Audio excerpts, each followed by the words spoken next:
కలిగి ఉన్నారు.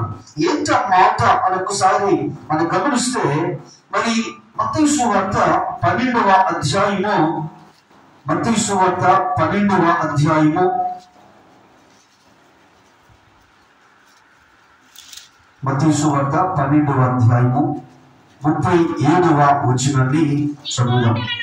నీ మాటలను బట్టి నీతిమంతుడవని తీర్పు నొందుదువు, నీ మాటలను బట్టి అపరాధివని తీర్పు నొందుదువు.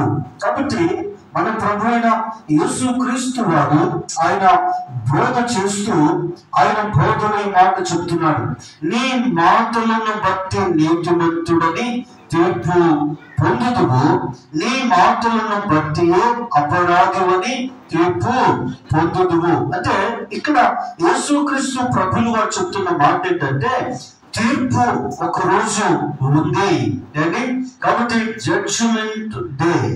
మరి దేవుని తరుణ సింహాసనం ఎదుట మనం అందరము కూడా నిలవబడవలసిన ఒక రోజు దేవుడు నియమించాడు.